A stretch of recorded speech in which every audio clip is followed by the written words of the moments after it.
right. Thank you for being present. Okay, so we're going to get into why it is important to reparent yourself.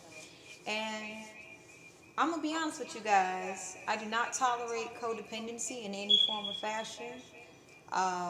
If you are codependent, even if I am respectable to you, that's because you're supposed to be respectable to everybody else. I would not allow your codependency to get me off balance, okay?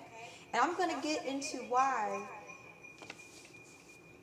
it is important to reparent yourself, because when you receive this information, you're going to be able to understand that despite all you have experienced, you are much more stronger than the trauma you have experienced. Okay? So, one who is fearful of emotional vulnerabilities being exposed and exploited, this is the more sadistic, aka passive aggressive, the manipulation tactics would be. Alright? So this is how you have the difference between a narcissist and an empath. What makes one an empath? It's not that they're just simply born out of the womb hoping, oh my gosh, I feel like taking on people's emotionals today. It's their choosing, okay, I'm emotionally vulnerable and I'm seeing that there is nothing wrong with me expressing my emotional strength. Because emotions are strong and deep. We feel them. We feel them so deeply to the point that we make things real for us, you know? Basically, our emotions is a good way to manifest. And if there's someone who is, so emotionally trauma bonded to a negative event that they are choosing to not see a way out, they're going to continue a perpetual cycle into those that they're in the care of, they're taking care of, to continue these cycles of trauma. Okay? At the end of the day, people want to feel good. But externally, buying everything in the world doesn't make one feel good. And this is the more sadistic the manipulation tactics will be. The more money someone has, and the more they are fearful of emotional vulnerability being exposed and exploited. Think about being a politician. It's very cutthroat, very competitive. And if you believe the illusion that don't show how you feel to the public, they'll exploit it, then you are going to more than likely get caught up in some very scandalous things and do a whole lot to cover it up. Okay? So, what can we learn from the narcissistic manipulation tactics to close out all of these karmic cycles with them? Let's look into the seed of addiction. All right? This is this relates to fear of emotional vulnerabilities being exposed and exploited, and sadistic passive aggressive manipulators. All right? The seed of addiction is stagnant emotional dissatisfaction. And this is due to, you know, a lot of things. And I don't want to put it in one box because I don't want to give wrong information. Something tells me someone here has some deep insight. So, we're going to get into one of the biggest wounds possible. A lot of children have an unhealed mother wound. And this is because a toxic masculine either convinced children that a mother abandoned them, but really, the toxic masculine hid the children from the mother. Now, you could be a masculine, a male, having more mother energy than the feminine. It could possibly be, the children of the mother of your children. And she could be the one keeping your children from you. And it's because you have a nurturing role in the children's life, and the children can connect to you much more deeper. So it doesn't matter if you lost your house, if you had $1 million and you lost it all. The fact that your kids naturally trust you without having to try makes this person quite envious and jealous. So this is why the person that you have a child with who's very toxic will go above and beyond to poison the children of how they look at you. Now, the nurturing parent's heart is so pure that even with all the poison that's put into the kids, they'll actually start to see the truth of what's happening and seek justice. So for me personally, I've had a lot of attempts to turn my kids against me over and over and over and over. And this is where at one point in time I was about to give up and say, fuck it. They're going to think how they think about me. But then I started to realize, are these people intentionally telling my kids I abandon them when they basically are willing to kill me if I get close to them? Okay?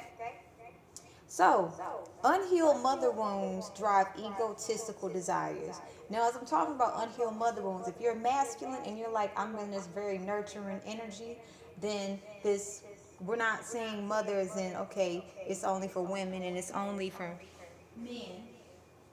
You take it as it resonates. The toxic fatherly energy could be a toxic feminine who has allowed her feminine energy to turn into toxic masculinity. All right? Now, unhealed mother wounds drive egotistical desires. And the goal intention is to simply experience unconditional love. Because it's freedom. But when you have distorted views of what love is, by saying, I will only accept you if you fit this mold, and if you're purposely targeting someone who is unconditionally loving and you're using manipulation, this is intentional. Okay? When the truth of the matter is, one needs to learn to be the unconditional love they seek. So, one who has used manipulation to draw in a very unconditionally loving individual, it's hard for them to catch someone after that person has left. So they set their eyes and targets on that same person, willing to make their life a living hell.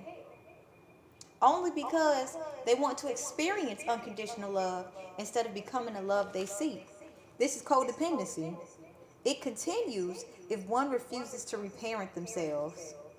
Codependent individuals use children for emotional support, and this becomes a crutch.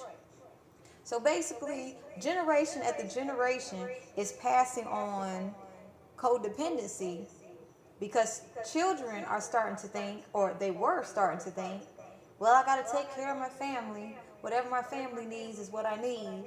But the truth is, everyone needs to learn how to reparent themselves. Because we have grown up in trauma after trauma where someone has to be the person to say, yes, this shit hurts, but I'm about to delve deeply into these unhealed mother wounds. Okay? Now, if one becomes the unconditional love they seek, well, they receive the unconditional love they're seeking. So this is where a lot of people who you pulled your love away from, even if you still love them, that's fine. They're going to basically be going above and beyond to basically get you to feel like how they feel, because their distorted version of unconditional love is very sadistic. Now, when you speak truth and people are aware, okay, you're right, I'm not very healthy, and what? This is where you have to accept that some people are just not going to change. Okay? The truth is, a mother's love is what we all seek. Okay? And the thing is, there is a healthy father energy. In fact, there are healthy fathers out here who have took the time to heal the father wounds deep within them. They got honest and said, I'm carrying on toxic cycles that's going to negatively impact those that I love. And they got honest with these people. What I'm doing is not healthy. And I'm going to be honest with you guys. And I'm going to hold myself accountable. And I want you to hold me accountable as well. So if you're a healthy mother, there is a healthy father figure out here. But this is where discernment is going to be of the utmost. Okay?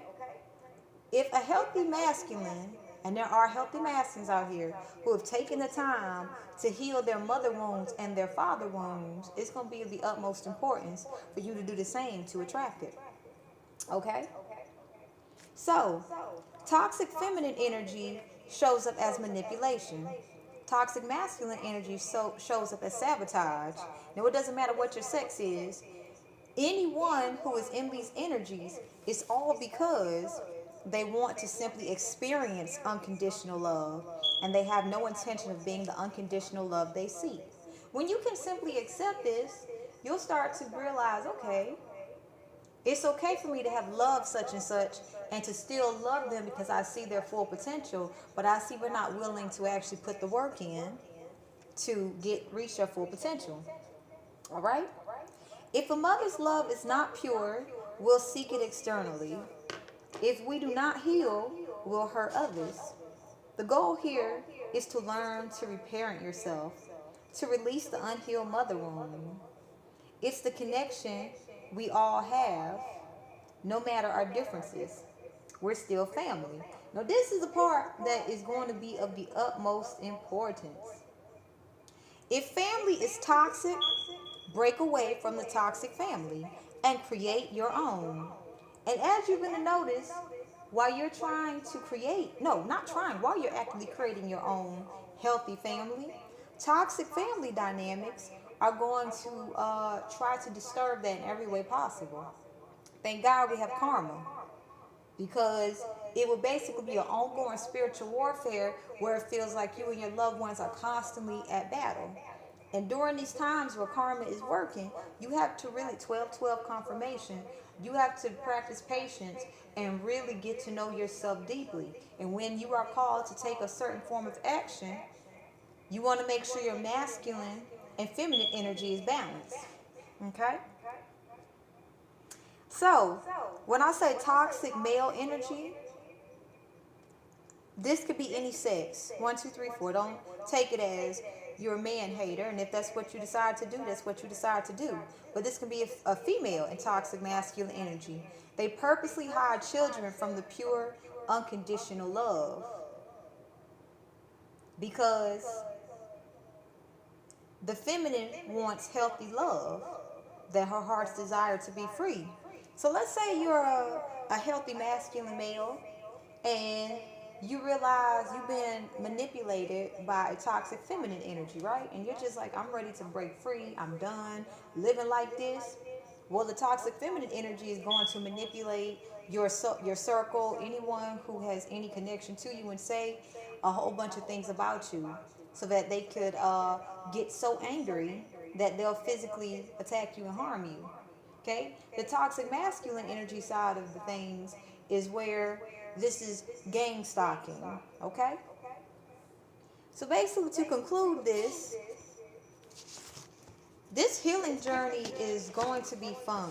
It's only as fun as you make it. Okay? You're going to start to notice things about yourself. Well, this is off balance. Why? Let me do something fun to make this healing easier, because the deeper you get down the rabbit hole of healing the mother wound and the father wound, you start to really understand how people are, and you won't take what they do personal.